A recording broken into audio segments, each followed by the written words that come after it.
მოგესალმებით, მეტრონომის სტუმარია, სპორტული ჟურნალისტი და ჯეოთიმის დამფუძნებელი საბა საპანაძე. გამარჯობა საბა, მადლობა მობრძანებისთვის. ჯეოთიმმა სრულიად შეცვალა გულშემატკივრის ინფორმირების სტილი საქართველოში. ის ბევრისთვის ცნობილი გახდა სანდო, სწრაფი და შინაარსიანი სპორტული კონტენტით, განსაკუთრებით ფეხბურთის მიმართულებით. კი ბატონო, მოგესალმებით, მადლობა მოწვევისთვის და იმედია, რომ საინტერესო საუბარი გამოვა. დღეს ვისაუბრებთ სპორტულ ჟურნალისტიკაზე, თანამედროვე ფეხბურთზე და მის განვითარებაზე. პირველ რიგში მინდა გკითხოთ ჯეოთიმთან დაკავშირებით, როგორ გაჩნდა მისი შექმნის იდეა და რა იყო შენი მიზანი? ჯეოთიმის შექმნის მომენტში მიზანი რაღაც საომავლო მიზნები არ მქონია, იმიტომ რომ 2019 წელი იყო. ერთ დღეს გავიღვიძე და ინსტაგრამზე სკროლვის დროს აღმოაჩინე გვერდი 433. მაშინ დღეს ყავს 80 მილიონი და ინსტაგრამზე 433 ყავდა და 14 მილიონი. ხო და ნუ აი მომეწონა ეს გვერდი ვნახულობდი ერთი დღე ქონდა ფეხბურთელთან რაღაც ინფორმაციები ტრანსფერებზე ასე შემდეგ. ვიფიქრე რომ აუც ამდენად გავდივარ რა უკვე აი ერთა ლიგა მორჩენილი იყო აი ჩაკვემ რომ მაგრად ითამაშა ეს შემოდგომა ერთა ლიგის მორჩენილი იყო ბევრ ადგილას ვიყავი წინა წელს 2018 წელს და ვიფიქრე რომ გავაკეთებ და რაღაც სტორის რასაც პირად გვერდზევდებთქო იქეთ დავდებთქო რა ხოლმე მე ანუ ძალიან ისე აეწყო რა მალევე ძალიან დავიცე დრო გავაკეთეს და დავიწყე ჯეოთიმის კეთება ბევრ ფეხბურთს ყველა ფეხბურთს მიწერე თითქოს რომ მოკლედ ანუ აი შაბლონი მქონდა და მარტო სახელს ვცვლიდი რომ გამარჯობა კაშო გამარჯობა კაკა რომ ესე გვერდი გავაკეთე გთხოვ გამოიწერო რაღაც ანალოგია არ ეხება საქართველოში და რავი 5 თვე მომეცი მაქსიმუმ გამოსაცილება თუ არ მოგიწენება რა ვიცი აშალეთქო თორშორს ყველამ გამოიწერა რა ზოგმა ერთ თვეში ზოგმა ეგრევე აბა ნახოთ დავაკვირდები რაღაც და გიორგი ქვილთაია და გიორგი ჩაკვეტაძე იყო მაშინ გენჩი და აი გიორგი ქვილთაია დამეხმარა ძალიან აი პირველი ფეხბურთელი იყო ვინც ჯეოთიმს ყველაზე მაგრად დაეხმარა გავაკეთეთ კონტენტი ერთი დღე გიორგი ქვილთაიასთან და გიორგი ჩაკვეტაძესთან ერთად აი ძალიან აი მართლა ძალიან მაგრად წაიღო თან აი მაშინ საერთოდ არ არსებობ მოლოდნელი იყო ძალიან რა და ვიცი სადღაც მოკლედ 2 თვის თავზე ალბათ 1000 გამომწერი მიყავდა უკვე და თან ხომ მე გოლების დატვირთვა დავიწყე იმაში სტორიში ასისტების დატვირთვა და რუთ აღვიენდე 5 წუთი 10 წუთი იმის გოლი ატოვარდეს ამის გოლი ატოვარდეს და უკვე მოთხოვნა გაჩნდა ხო მე ნელა მივხვდი რომ აი გასართობი გვერდიდან იცი რა ხო არ ეჭვმეს ხა მეზარება მაშინ რატო დაისკენი რა უკვე პასუხისმგებლობა ხო პასუხისმგებლობა გააჩინა ამან რომ უკვე გასართობი აღარ იყო სადაც წავალი იქიდან დავდები და ესე თავი ძალიან ავტომატურად თავისით ჯეოთიმისადმი გამიჩნდა მიზნები რომ თურმე აქედან შეიძლება რაღაც კარგის გაკეთება. მთავარი პლატფორმა იყო ინსტაგრამი, რითიც დავიწყე, რამდენიმე თვეში გავაკეთე Facebook-ი, მე იყო TikTok, ყველაზე ბოლოს გავაკეთე YouTube-ი. ყველაზე ბოლოს გავაკეთე YouTube-ი და სხვათა შორის გუშინ ზოგადად ბევრი უცხოელი გამომწერი ყავს ბოლო წლებში ქართული ფეხბურთის წარმატებიდან გამომდინარე და გუშინ მოწერ ერთმა სომეხმა გულშემატკივარმა რა რაღაც სტორი მედო იბერიას თამაშია დღეს როცა მოვიდეოს წერ წარმატებები იბერიას და მაშინ მომწერა რა სტორიზე რომ მარტში რო ვიყავ თქვენთან რომ რაღაც აღმოაჩინეო შენი გვერდიო და აი მართლა მისაბაძი ანუ ძალიან აქტუალურია რომ ესეთი ახლო ურთიერთობა ნაკრების ფეხბურთელებთან მიუხედავად იმისა რომ ჩემი ქვეყანა არ არისო ზოგადად თქვენი ფეხბურთელები ძალიან მიყვარსო და ვხედავ რომ ესეთი ახლო ურთიერთობა გქონდათ ფეხბურთელებთანო შენ გვერდს უყურებო და ჩემ ქვეყანაში ჩემ მეგობრებს ვაჩვენებო სულ შენ გვერდს და აუ ძალიან გამიხარდა ქართულისგან მიხარია და უცხოელისგან მithumetes ძალიან ორმაგად გამიხარდებოდა კიდე რომ შენ ქართულ ფეხბურთზე ქართულ კონტენტს უყურებენ უცხოეთში ჯეოთიმი რომ სანდოობით გამოირჩევა, დასაწყისშივეც აღნიშნეთ, მაგრამ კიდევ ერთი მნიშვნელოვანი ფუნქცია აქვს მას, რომ გულშემატკივარსა და ფეხბურთელებს შორის გააჩინა ემოციური კავშირი. მე 2019 წლიდან ჯეოთიმის გამომწერი ვარ, ერთ-ერთი პირველი და იქიდან ვადევნებ თვალს და ჩემი ძირძველი ჯეოთიმელი ვაყო. კი, და ჩემი ფეხბურთისადმი, ქართველი ფეხბურთელებისადმი ინტერესი მაშინ იყო ძალიან დაბალი. მაგრამ ინტერესი განაპირობა ასევე ნაკრების წარმატებამაც უმთავრესად, მაგრამ ემოციური კავშირი ფეხბურთელებთან გააჩინა ჯეოთიმმა, რომელმაც გაგვაცნო ფეხბურთელები როგორები არიან მოედანს მიღმა, მათი რეალური სახე, როგორ გულშემატკივრობენ და აფასებენ ერთმანეთს. მე მინდა შეაფასო, როგორ შეიცვალა გულშემატკივარი მაშინ, როდესაც ქმნიდი ამ პლატფორმას და როგორია დღეს. ზოგადად ქართულ გულშემატკივარს ფეხბურთი ყოველთვის უყვარდა და მაშინ ვინც მცირე რაოდენობის ადამიანები იყო, ძალიან კარგად გამოხატავდნენ ემოციებს ჯეოთიმის მიმართ. თუმცა ბევრი მესიჯი მიმიღია უფრო მეტად მანდილოსნებისგან, რომ აი ფეხბურთი ხა ბიჭებს ხო ის ბავშვობიდან უყვართ ფეხბურთი რა, ასე თუ ისე უმეტესად და აი მანდილოსნებისგან მიმიღია ის მესიჯები, რომ აი თქვენი გვერდზე აღმოვაჩინე, ფეხბურთზე ბევრ რაღაც გავიგე, უფრო მეტად შემიყვარდა და ნუ ეს ძალიან მაგარი კომპლიმენტია. ძალიან მიხარია ეს რაღაცებს რო ვისმენ. ეს იყო დასაწყისში, ხა უკვე ევროპის ჩემპიონატის მერე მე მგონი საქართველოში ადამიანს ვერ ნახავთ, ვისაც ერთხელ მაინც არ ნახავს რა ვიდეოები და არ გაუზიარებია ის სიხარული, რაც ბოლო პერიოდში საქართველოს ნაკრებით განიცადა გულშემატკივარმა და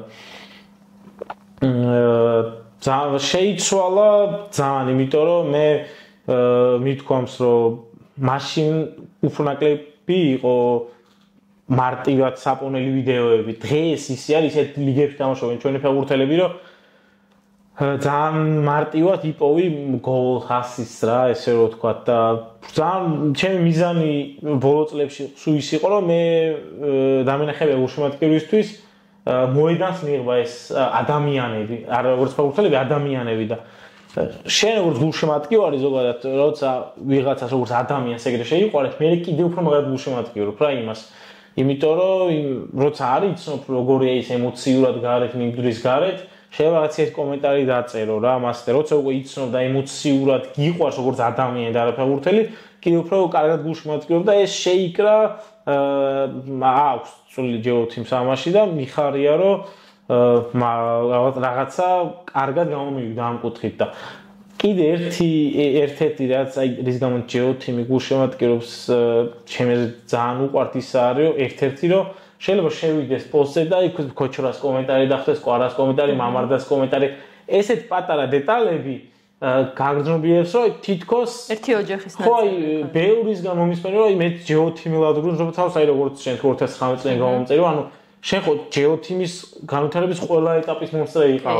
რომ ჯეოთიმისთვის არავის დაულაგებია ზემოდან რომელიმე ფეხბურთელთან რა ვიცი ინტერვიუ და ეს ყველაფერი არის პირად ადამიანურ ურთიერთობებზე დამოკიდებული. თავისთავად მოხდა. ხო, აი ძალიან ბუნებრივია, თქო, ვიღაც ცერთან ჯეოთიმი დამეხმარა კარგი ურთიერთობის ჩამოყალიბებაში, ვიღაცებს ისეაც ვიცნობდი, მანამდე ხა ბაჭარა სპორტში ვმუშაობდი, სპორტულ გამოცემაში. თუმცა სამ დავიწყე ჟურნალისტობას, მარტო ზურიკოს ვიცნობდი და ჩემი დეიდაშვილის მაკაცი იყო ბავშვობიდან, ოთო კაკაბაძე და აი ამ ორ ადამიანზე მქონდა ცოტა რაღაც შეხება ამ ორ ადამიანთან. და ეგ არის რაც გაგრძნობიებს მაგ თქვი რომ ჯეოთიმად ვგრძნობ თავს თითქოს ის შეგრძნება გაქვს რომ შენ გიკომენტარებს და აი ეგ ყველაფერი ერთ ოჯახად ქმნის ამ ყველაფერს რა. გულშემატკივარი როგორ შეიცვალა? ანუ ინტერესი აშკარად არის ძალიან გაზრდილი. აი გულშემატკივრის კულტურა როგორ შეცვლილია ჩვენს ქვეყანაში? გულშემატკივრის კულტურა ზოგადად ბევრისგან მქონდა ადრე მოსმენილი რომ საქართველოს 5-6 წლის წინ თქვათ რომ საქართველოს ნაკრების თამაში თეატრს გავს რომ აი სტადიონამდე თუ არ მიდიხარ ხმას არ იღებენ იქაც სტაჟი გავენ გოლი ზოგადად გულშემატკივრიც აი ნაკრებთან ერთად ძალიან გაიზარდა თუნდაც აი 26 მარტს რაც ხდებოდა ჩემი აზრით ზუსტად იგივენაირი ატმოსფერო იქნება თურქეთთან აი სექტემბერში ძალიან პრეციზულად თამაშდა აწენები გვაქვს ჩვენ ხინის საუსტინეში უპატივცემულობა გამოიჩინეს და მნიშვნელოვანი თამაშია. და ეხტუნს აი სომხეთთან 3-0 მოგებული გადაწყვეტილი თამაში იყო და თელი ძალიან კარგი ატმოსფერო იყო სტადიონის ვისურვებდი რომ თელ მანაწილმა იმღეროს თუმცა თუ ადრე მღეროდნენ მარტო ქართული სპორტის კომაგები, ახლა 40% მღერის რაღაცები იციან, რაღაც ჩენტები ეს როგორც სიმღერები საფეხბურთო და ძალიან როგორც ნაკრები ასევე ჩემს გულშემატკივრის კულტურა ძალიან შეიცვალა და იმედოვნებ რომ კიდევ უფრო პროგრესი გვექნება ამ საკითხში, იმიტომ რომ მინდა რომ სტადიონის 80 წარმოვიდგინე 60,000-იანი სტადიონის 80% რო იმღეროდეს, ალბათ რა ვიცი დაინგრევა სტადიონი და აი საუკეთესო საქართველოს სიმის საუკეთესო რაც მომისმენია შესრულებულ გულშემატკივრის იყო ჰამბურგში ჩეხეთის წინააღმდეგ. მე იგით რაც არ მინახავს. ალბათ უყავით 30,000 ქართველი და 30,000 ქართველი მღეროდა ჰიმნს. ანუ იგით რაც აი არასდროს არ მინახავს მას. ეგ ძალიან კარგი თამაში იყო ზოგადად.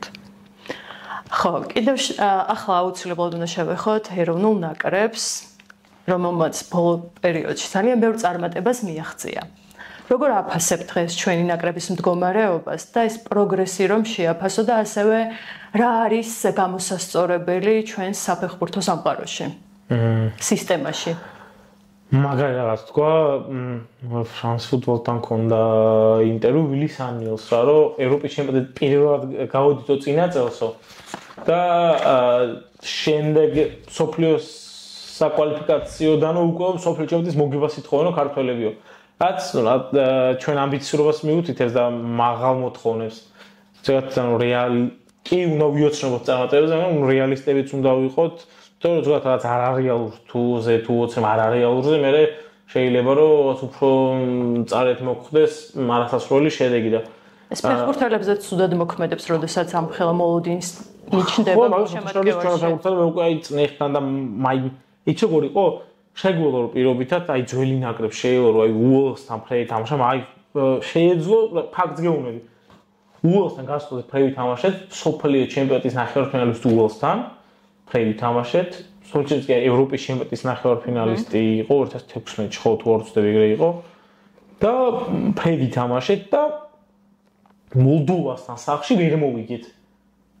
ანუ რაღაც მაგარ ქულას აიღებდი ძლიერ ნაკრებთან და შემდეგ უკვე სახში მე ძალიან უეჭოლოდ მოსიკებ თამაში ვერ იგებდი და დღეს უკვე ეგ მენტალიტეტი ფეხბურთელების აი ყველა შეცვლილია აი სასწავლო მენტალიტეტი აქვს ხო არ ჩამოთვალა რა ვიცი წნეხთან გამყობა ძალიან ისწავლის იმიტომ რომ ძალიან მაღალ დონეზე თამაშობენ ჩემპიონთა ლიგებს, ევროპა ლიგებს, ბარსელონასთან, რეალთან, ლივერპულთან ეგეთ გუნდებთან უწევთ ფეხბურთელებს ხო თამაში PSG-სთან რა ვიცი ეგეთ გუნდებთან რა ჩვენს ფეხბურთელებს და ეგ უკვე სოფლიო დონის ნაკრებს თუ არა ერთ-ერთ ძლიერ გუნდად გააქცევს ან სოფლიო ფეხბურთში და ჩემს ამ ნაკრებს აქვს კიდე იმის პოტენციალი რომ ვინც დღეს ნაკრებში თამაშობს 4-5 კაცი კიდე უფრო უკეთეს ლიგაში გადავიდეს და კიდე უფრო უკეთესი ნაკრები გყავდეს და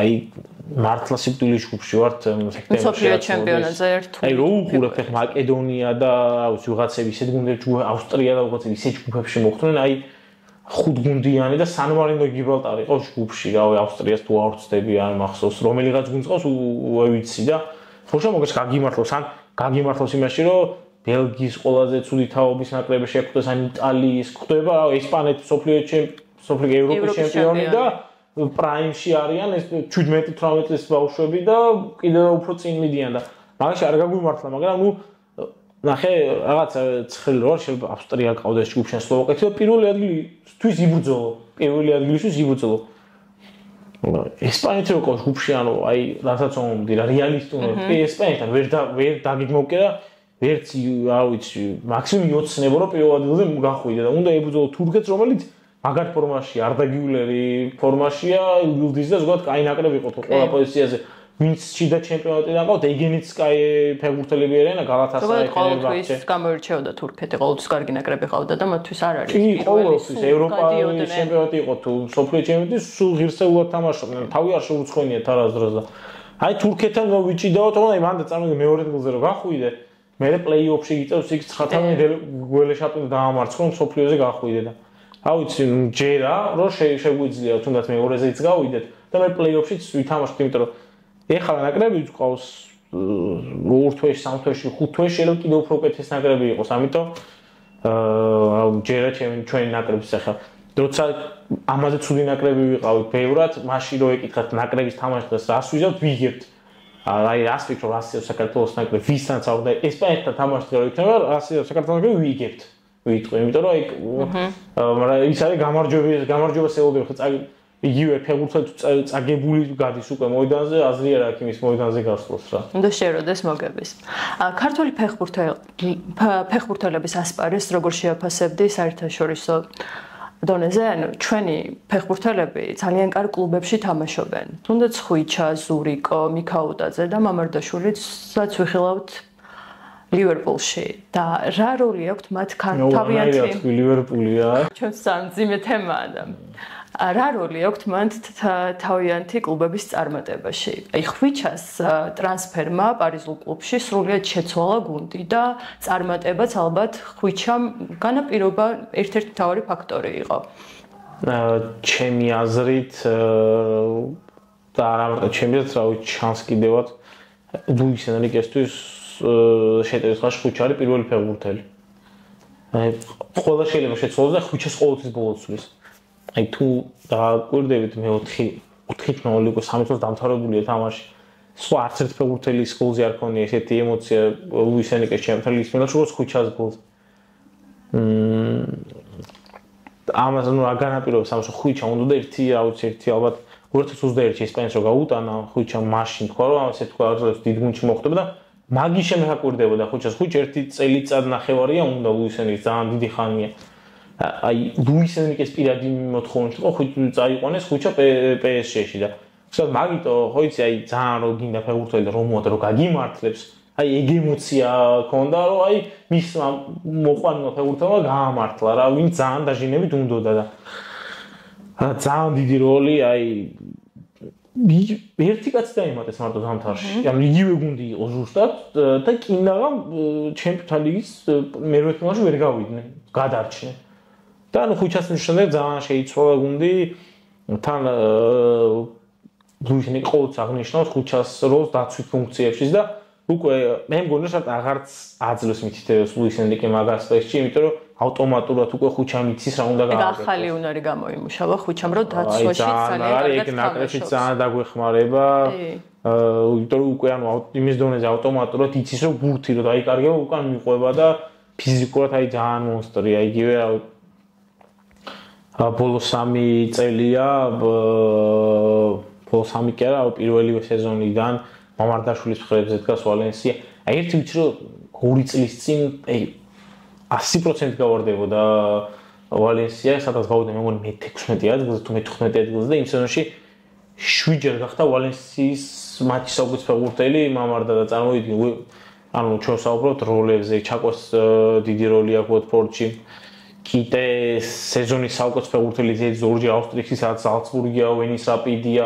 თორე ჩვენი ფეხბურთელები ძალიან მიხარია რომ ინდივიდუალურ კარგ გუნდებში მოხვდნენ. საკმაოდ დიდი როლი აქვს თავიანთი გუნდების წარმატებაში.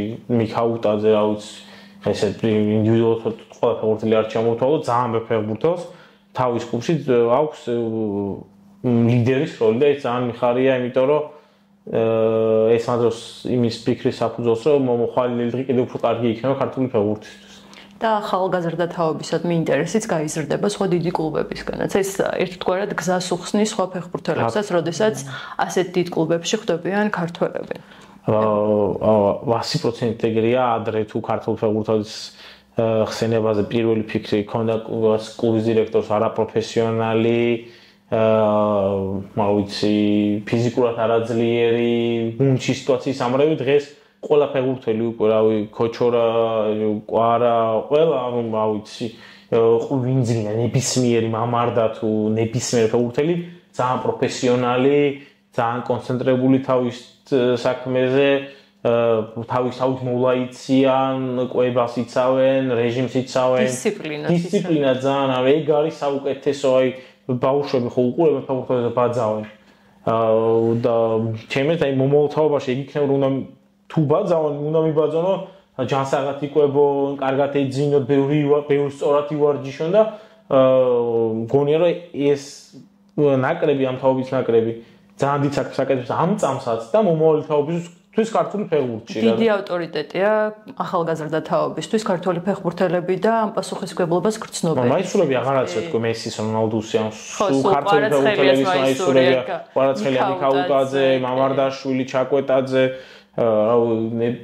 ეგარი ყველაზე მაგარი ეზოში ჩაიქელა ჯერ ეზოში დააბრუნეს ბავშვები. და ყოველს ქართული ფორმები აქვს, ან ნაპოლის, ან პესეჟის, ან საქართველოს ნაკრების, ან ლიონის და ეგ ძალიან დიდი რაღაცაა, რაც ბოლო წლებში შეიცვალა შედეგებიდან გამომდინარე. ბოლოს მინდა გკითხო, ვინ არის შენი საყვარელი, საუკეთესო ქართველი ფეხბურთელი ყველა დროის, დღეს მოქმედი და ასევე ზოგადად რო შეაფასო. ყველა დროის ხვიჩა. აი მაგას გონია რომ არც უნდა იყოს და უკვე სულ ეს ჩემპიონის ფინალი წაიღო და ვერ მოეგო. ხვიჩას გავლენა იმ ხელა ქართულ ფეხბურთში, ქართველ ბავშვებზე, უცხო ქვეყნებში ქართული ფეხბურთისადმი, რომ ხვიჩა ყვარაცხელი არის ყველა დროის დამოუკიდებელი თუ ძველი საქართველოს ყველა დროის საუკეთესო ფეხბურთელი. მოქმედი რა თქმა უნდა ხვიჩა.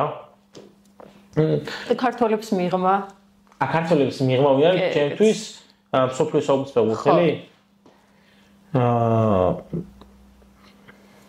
ხოშოს თული კითხვა აი მაგალითად შარშან ვინისიუსი იყო. ყველა დროის ყველა დროის ლეონელ მესი რა.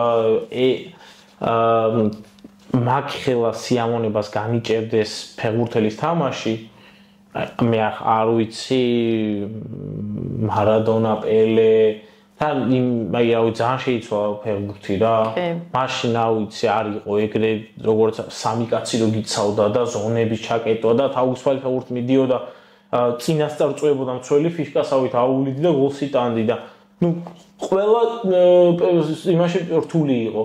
იმ პერიოდის პელე, მარადონა, მესი არის ჩემთვის ყველა დროს საუკეთესო ფეხბურთელი, იმიტომ რომ ის სიამოვნება რასაც გულშემატკივრად ანიჭებს ამ ასაკშიც აი მესი იქნება მესი, იმიტომ რომ აი 5 წლის მერე მესი იმ პას გააკეთებს, სამ ცოლს მოჭრის და ისე გააკეთებს პას და ჩემთვის ყველა დროს საუკეთესო სპორტსმენი მესი, ყველა დროს საუკეთესო ქართული ფეხბურთელი არის ხვიჩა ყვარაცხელი. გასაგებია. დიდი მადლობა საბა, საინტერესო ინტერვიუ გამოვიდა. წარმატებებს გისურვებ შენც და ჯეოთიმსაც და ველოდებით სასიამოვნო სიახლეებს. მადლობა, იმედია რომ რაღაც ახალი მოისმინეთ ჩემგან, მოგეწონათ ინტერვიუ და მადლობა მაყურებელს. მადლობა თქვენ და წარმატებები. მადლობა.